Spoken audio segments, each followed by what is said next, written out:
3 साल हो चुके थे बेटे को अपना घर छोड़कर विदेश में बसे हुए। इन 3 सालों में बूढ़ी माँ और ज्यादा बूढ़ी हो गई थी। 80 वर्ष की उम्र में सुनीता देवी की याददाश्त काफी कमजोर होती जा रही थी। उन्हें रोजमर्रा की चीजें याद न रहती, लेकिन जो उन्हें हमेशा याद रहता वो था उनका बेटा। दिन हो या रात, एक पल भी वैसा ना होता जब उन्हें अपने बेटे की याद ना आती। दूसरी तरफ बेटा था जो साल भर में 1-8 बार अपने माँ को फोन कर लिया करता और 1-2 मिनट से ज्यादा बातें भी ना किया करता। फिर भी वो बूढ़ी माँ टकटकी लगाए अपने बेटे का इंतजार करती रहती। एक दिन बेटे का विदेश से फोन आया। हेलो हेलो, सुन रही हो ना माँ? राजू बोल रहा हूँ, तुम्हारा बेटा। कैसी हो माँ? मैं ठीक हूँ बेटा। तुम, बहू और मेरा पोता कैसा है? माँ ने पूछा। सब अच्छे हैं माँ। मैं अगले हफ्ते गांव आ रहा हूँ माँ तुम्हें लेने। अब हम सब साथ में ही लंदन में रहेंगे माँ। तुम्हारी बहू कह रही थी माँ को यहाँ पर लेकर आओ, बेचारी अकेले वहाँ परेशान होती होगी, बेटे ने कहा।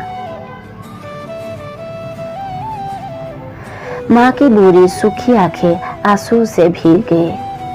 उसके कमजोर शरीर के नम में खुशी के लहर दौड़ गए। बेटे और बहू का अपने प्रति प्रेम देखकर माँ का मन खुशी से भर आया। बेटे ने आगे कहा, माँ तैयार रहना माँ, मुझे ज्यादा दिन छुट्टियाँ नहीं है। जिससे जितने पैसे लेने हैं लेकर रखना, तब तक मैं प्रॉपर्टी डीलर से बात कर लेता हूँ घर के लिए। घर के लिए? माँ ने पूछा। हाँ माँ, गांव का घर हमें बेच देना पड़ेगा। अब हम साथ में ही रहने वाले हैं, तो वहाँ पर घर रहने का कोई मतलब नहीं है माँ। बुढ़ापे की वजह से ठीक से चलने में असक्षम माँ ने पूरी मोहल्ले में घूम घूम कर अपनी इस खुशखबरी को सबको सुनाया। सभी को खुशी हुई। सबको लगा माँ जी के आखिरी दिन अपने परिवार के साथ खुशी से बीत जाएंगे। घर वापस आकर माँ ने अपने घर के कोने कोने को वैसे देखा जैसे वो अपने दूसरे बेटे को देख रही हो। देखे भी क्यों ना, उस घर को अपने बेटे से कम थोड़ी समझा था। अपने पति के साथ 40 साल यहीं तो बिताए थे, लेकिन अब मजबूर थी बुढ़ापे के आखिरी साल बेटे और बहू के साथ बिताना चाहती थी। दिल पर पत्थर रखकर घर बेचने के लिए माँ तैयार हो गई। बेटे ने घर को आधे दामों पर बेच दिया। माँ ने ज्यादा नहीं, लेकिन जिन चीजों से दिल लगा था उन चीजों को समेटा और बेटे के साथ टैक्सी में बैठकर एयरपोर्ट के लिए चली गई। एयरपोर्ट पर आकर बेटे ने माँ से कहा, माँ तुम यहाँ बेंच पर बैठो, मैं सामान और बोर्डिंग पास की जांच कराकर आता हूँ। वहाँ वक्त लगता है और खड़ा रहना पड़ता है, तुम्हें तकलीफ होगी। तुम यूं ही आराम करो, मैं यूं गया और यूं आया।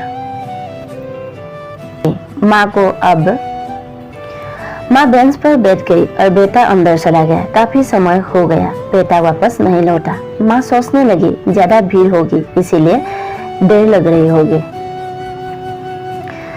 अंधेरा होने को आया। अब तो लोगों की भीड़ भी कम होने लगी। माँ को अब चिंता होने लगी। एक कर्मचारी ने आकर पूछा, किससे मिलना है माँ जी आपको? यहाँ पर क्यों बैठी है? डरती हुई आवाज में सुनीता देवी बोली, मेरा बेटा अंदर सामान की जांच करने गया है, लंदन जा रहा है हम। क्या नाम है माँ जी आपके बेटे का? कर्मचारी ने पूछा। राजू नाम है मेरे बेटे का, सुनीता देवी ने बताया। कर्मचारी अंदर गया और थोड़ी देर बाद बाहर लौटा। उसने सुनीता देवी से कहा, माँ जी लंदन जाने वाली फ्लाइट तो दोपहर में ही जा चुकी है और आपके बेटे भी उस फ्लाइट में बैठकर लंदन जा चुका है। अब आपके यहाँ बैठने का कोई मतलब नहीं है, आप भी अपने घर चले जाइए। क्या जा चुका है और मैं घर जाऊं? घर? माँ की आंखों से आंसू बहने लगे। जैसे तैसे माँ घर पहुंची।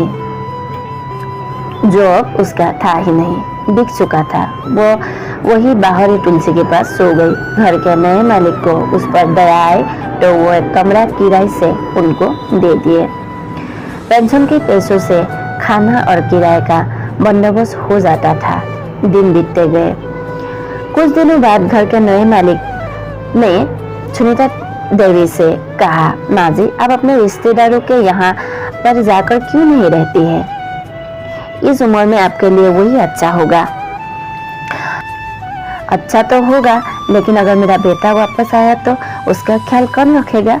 मेरा बेटा बहुत भोला है, उसे अपना ख्याल रखना बिल्कुल नहीं आता। मैं कहीं नहीं जाऊंगी, क्या पता कब वो मेरे को जरूरत पड़ जाए, माँ ने कहा। दोस्तों सच बता रहा हूँ, माँ की वैसी बात सुनकर मेरी आंखों से आंसू आ गए। किसी ने सच ही कहा है, पुत कपुत हो सकता है लेकिन माता कभी कुमाता नहीं होती। दोस्तों आप सभी से हाथ जोड़कर विनती करता हूँ, अपनी माता पिता की जितनी हो सके उतनी सेवा करना, उनके साथ कभी बुरा बर्ताव मत करना। आज के लिए बस इतना ही।